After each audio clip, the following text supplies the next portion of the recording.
Nah, mari kita lihat mengapa Meratus itu diakui sebagai geopark oleh nasional dan sekarang mau menuju UNESCO.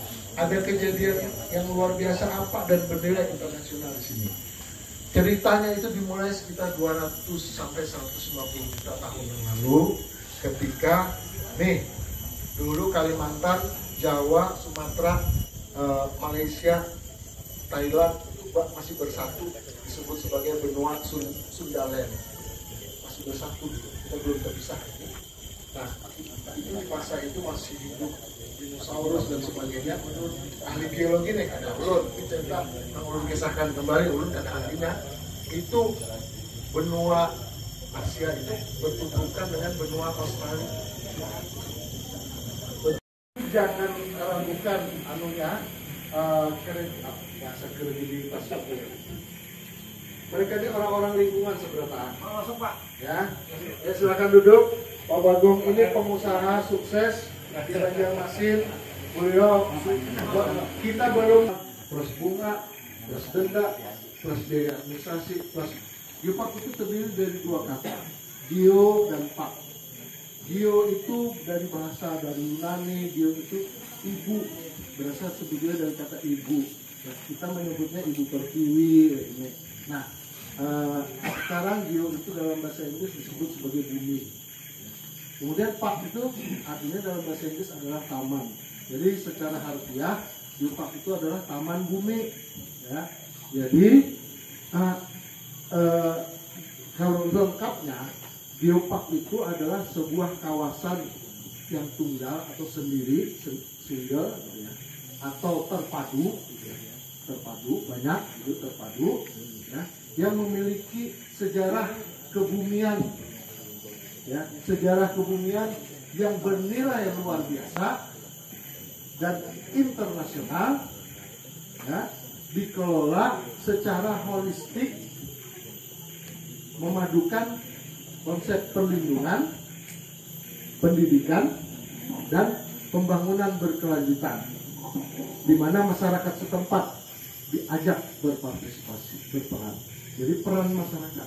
Ada banyak beberapa kata kunci dari geopark ini. Kalau kita melihat, satu, geopark adalah kawasan tunggal, itu kata kunci yang pertama, bernilai luar biasa, kebumian sejarahnya, ya, dan internasional. Tuh, dua. Kemudian dikelola secara holistik, terpadu, keseluruhan, melibatkan siapa saja. Kemudian dari A sampai Z memadukan unsur perlindungan, konservasi, pendidikan, dan pembangunan berkelanjutan. Di mana? Nah, ini kuncinya yang terakhir, masyarakat setempat, ya, masyarakat setempat diajak berperan serta. Jadi bukan orang luar, jadi memang kita.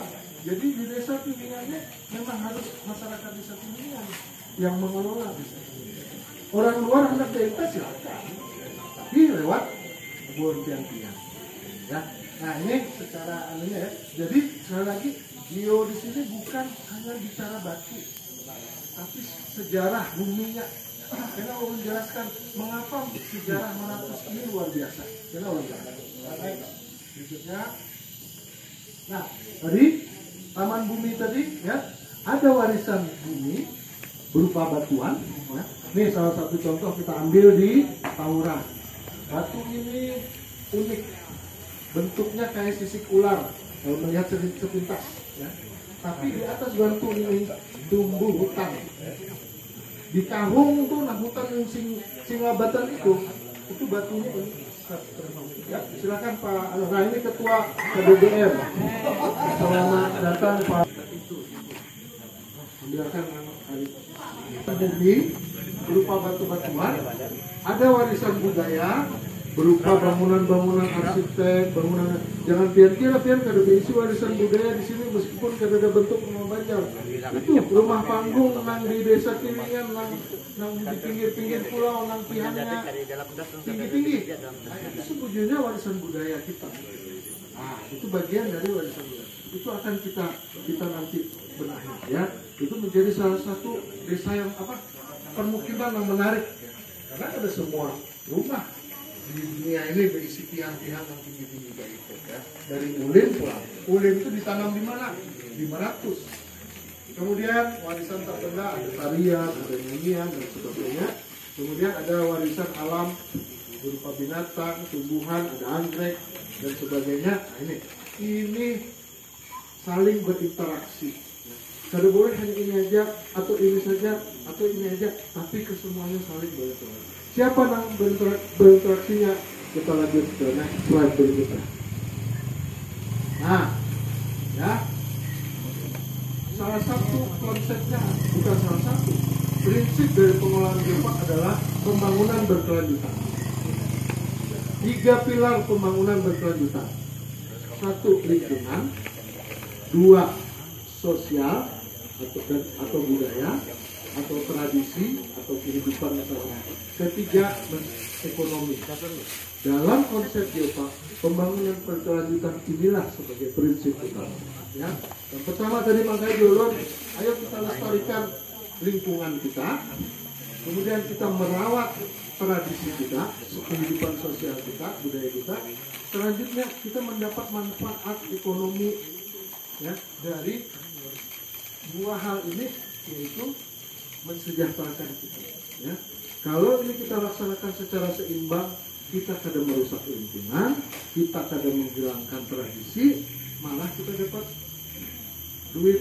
Tadi yang sudah disampaikan pembakal tadi di awal, ya, masyarakat di sini 60% hidupnya dari wisata.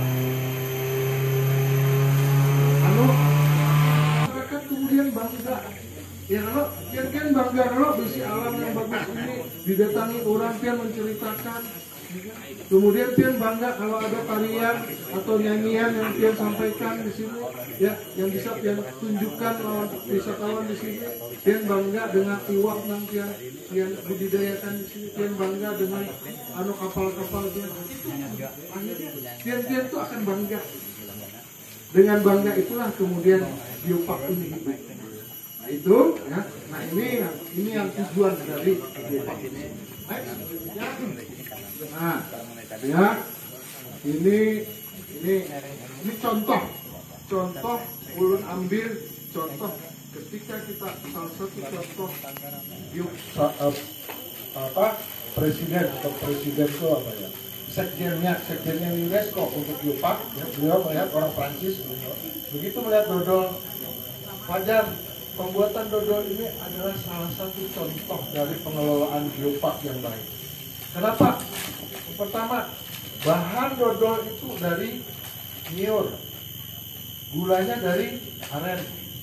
Nyiur itu tumbuh di 500, aren itu tumbuh di 500. Kemudian pembuatan itu sudah turun-temurun ratusan tahun yang lalu, diudak berjam-jam sampai 4 jam dodol itu, jadilah dodol. Itu bagian dari tradisi turun-temurun yang sudah ratusan tahun. Kemudian habis itu, ya, ini tadi habis itu kawah dijual, dimakan oleh masyarakat, jadi souvenir, jadi oleh-oleh. Itu meningkatkan kesejahteraan ekonomi masyarakatnya. Jadi pembuatan dodol itu adalah salah satu contoh pengelolaan geopark yang baik. Termasuk desa Tiwingan ini dengan pian merawat ini tetap indah, kemudian pian menyediakan peralatannya untuk kapalnya, ada untuk makannya dan sebagainya. Pian mendapat manfaat ekonomi, dapat penghasilan dari situ. Nah itulah kemudian pian bangga. Lalu akhirnya terus menerus pian rawat, sehingga kemudian pembakal kami butuh tempat parkir Pak. Ayo, itu bagian dari itu, ya. Contoh lagi, nih, bagian dari tradisi budaya masjid bambu dikirang. Ya.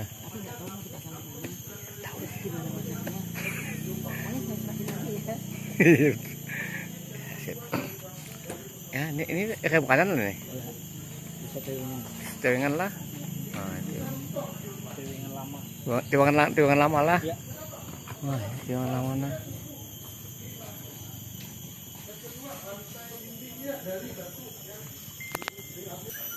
Nah yang terakhir, ada pertanyaan di mana ekonominya?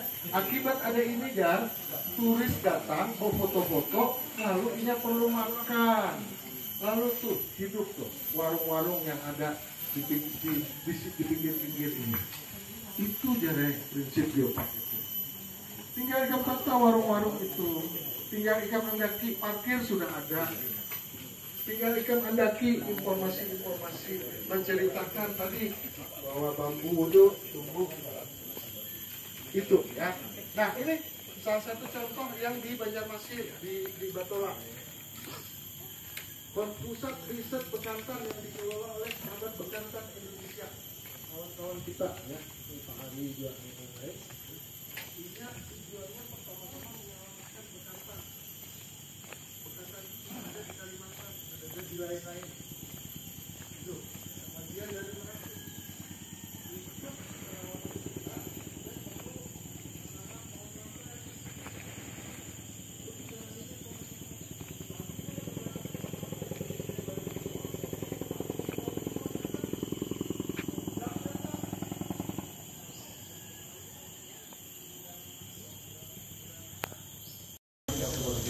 Mulai dari batubara, emas, biji besi, nikel, dan lain-lain, termasuk intan. Sehingga Pak, ini dulu perdagangan. Ya. Kalau kada kita jaga, meratus ini bakal jadi incaran, ya, bakal jadi incaran karena di dalam ini di bawah kita ini emas banyak, intan banyak.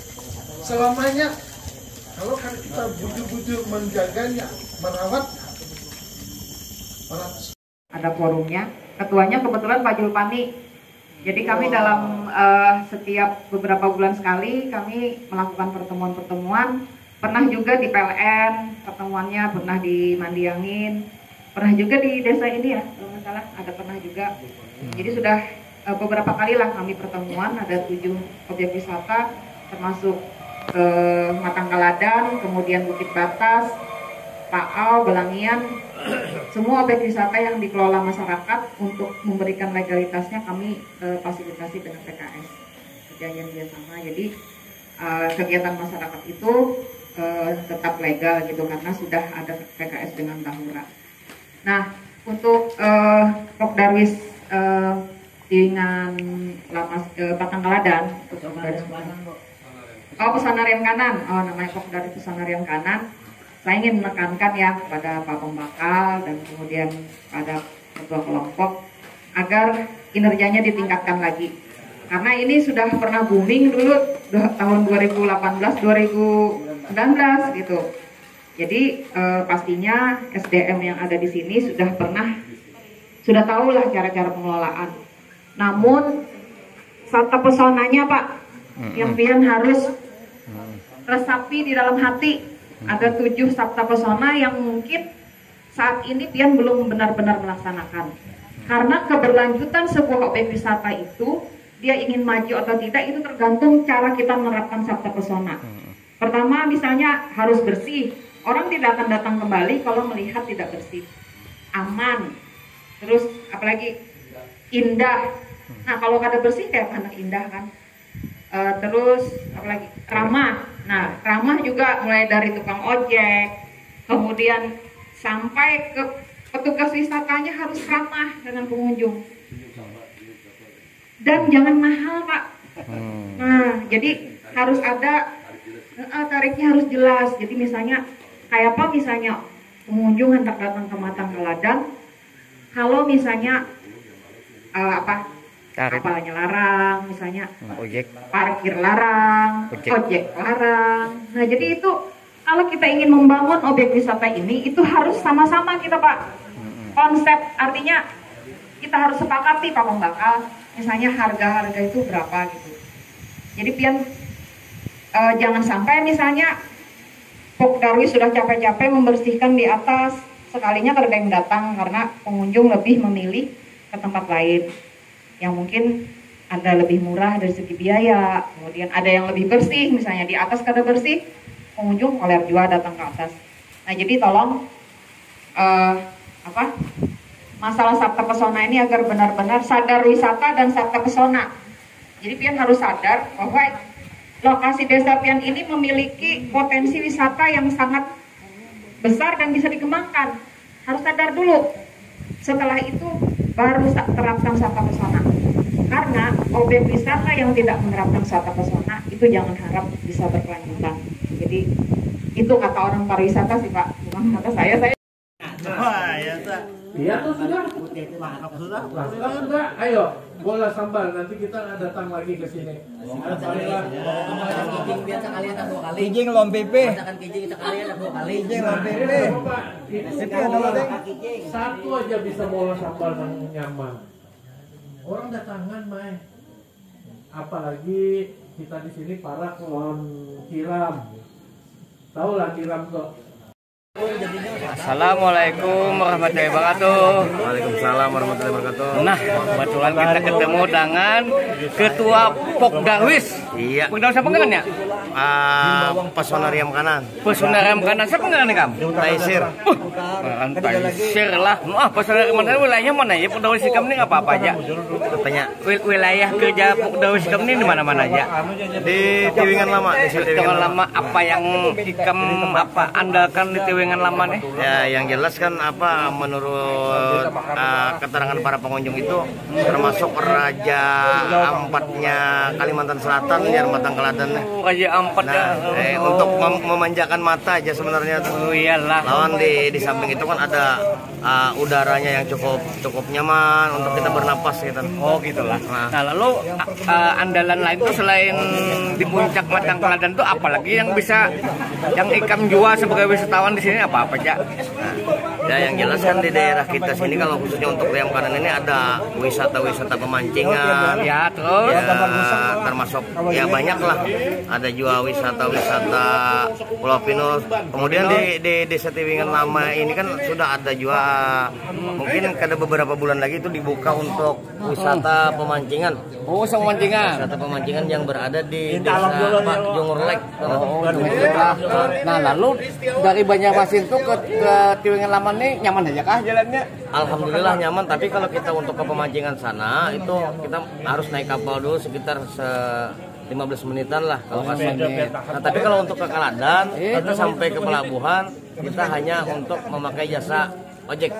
Berapa jauh tuh antara pelabuhan ke puncak Keladan tuh? Ya kalau perjalanan itu sekitar 5 menit lah. 5 menit berapa biaya yang khususnya? 40.000 PP. 40.000 PP gimana 20.000 sekalian naik lah. Iya, nah, mantap. Selain di situ melihat pemandangan kayak Raja Ampat tadi, lalu untuk wisata alamnya nah kira-kira apa yang bisa diandalkan juga di sini selain pepohonan, mungkin ada binatang, mungkin ada apa gitu atau cerita apa gitu nah. Ya yang jelas kan ada cerita-ceritanya Matang Keladan itu. Nah, di situ Bang yang kami jual di samping itu kan ada spot-spot fotonya yang kekinian lah. Apa spot fotonya di sini nang kawat diandalkan apa aja? Ada rumah pohon, ada rumah edoy, ada kincir angin. Kemudian ya banyak lah ada apa spot bintang bulan. Oh itu kemudian ada jamur. Oh kayak itulah. Jadi sudah berapa lama yang kita menginginkan Matang Keladan ini? Udah tahun 2018 2019 sempat booming kalau di sini ya. Sempat. Nah lalu setelah itu di sini kah? Pas terkena COVID. Lalu kita di situ ada agak drop lah. Nah sekarang ini mulai pelan lah. Alhamdulillah sudah mulai. Nah sudah ada bantuan-bantuan dari pemerintahan desa. Ya. Lalu di Matang Keladan ini di Pokdarwis ini berapa anggotanya? Ada sekitar 35 orang. 35 orang lah. Nah, lalu di segi wisata pesonanya Bang, apa ya kira-kira yang bisa diandalkan? Kulinernya kah, oleh-olehnya kah, apa-apa kira-kira di sini? Ya, kulinernya ada. Apa kuliner di sini? Ada amplang pipi. Ada abon nila. Kemudian ada masakan khas yaitu kerang danau tuh nah yang di apa namanya itu kalau untuk di wilayah kita tuh kijing. Nah, di sini ada kerang kijing. Itu masak kuning ya lah. Masak kuning bisa, masak abang bisa, tergantung selera yang datang. Nah, lalu keamanan Bang ya di sini? Alhamdulillah kalau keamanan aman, nyaman, tentram, penuh kenangan. Oh, adakah yang pihak yang menjaganya tuh kayak Pak amannya adalah amannya lah. Ada semua. Lalu kalau bebannya menginap Bang ya Pak? Kalau menginap itu karena wisata kita ini untuk menuju wisata yang halal, jadi otomatis ada untuk menginap, kemudian untuk camping itu ada, tapi kita adakan secara terpisah untuk laki-laki dan perempuan. Ada yang penting penginapannya ada lah. Ada. Oh, Homestay. Oh, ada berapa buah homestay? Kalau kada salah itu ada sekitar 3 buah. Nah, 3 buah ada homestay. Jadi gampang aja boleh nginap di sini, tidak apa-apa. Malam sini aman aja. Nah, lalu pulang Cari Roma Irama Matang Keladan. Umay Irama Matang Keladan. Makanya Nah, aku sekali kita Umay Keladan lah. Lalu pulang untuk kebersihan ya, Pak? Kebersihan alhamdulillah bersih kalau di sini karena kita ada petugas-petugasnya. Baik itu artinya kebersihan sampah maupun kebersihan untuk rumput-rumput liarnya itu sudah ada petugasnya. Oh, lalu pulang di sini untuk binatang adalah bekantan. Dulu ada bekantan tapi sekarang sudah kada ada lagi. Apa ada di sini binatangnya ada? Yang ada kucing. Ada kayak mode kayak tangkerawak kah, ada kayak uwa-uwa kah, Ada, monyet ada, kunyit ada, lutung ada, kijang Pak? kijang ada di jalanan aja, jalan raya. Oh, jadi kadang Kijang yang berkukus. Nah itu, jadi ada yang tahu kalau pepohonan Bang apa? Yang paling banyak sih pohonnya? Pohonnya yang banyak itu pohon liar yang dirawat masyarakat. Ada pohon karet banyak. Karena kita begitu kita naik ke Keladan ini kan itu sudah disambut oleh pohon-pohon karet. Oh gitulah. Nah lalu masih banyak pohon yang banyak nih apa nih? Ini ada pohon meranti, Meranti, ada pohon pelantan, ada pohon Keladan tuh ada keladannya kapan? Oh jadi matang keladan tuh berarti ada pohon keladan di sini. Dulunya kan memang itu di puncaknya itu ada pohon keladan yang kira-kira sangat besar lah. Oh kayak itu ceritanya lah. Nah, lalu diberi nama kan puncak matang keladan. Puncak itu kan artinya matang itu kan artinya puncak. Oh jadi matang keladan tuh asli itu puncak pohon keladan setelah. Artinya andakannya itu di puncak gunung. Oh mantap. Nah ini sekelemet kalau sebelah kisah tentang matang keladan oleh Ketua Pokdarwisnya luar biasa. Inilah Paman Anom dan Ketua Pokdarwisnya siapa dengar nih? Taisir. Taiser. Nah, makasih. Alhamdulillah. Dah.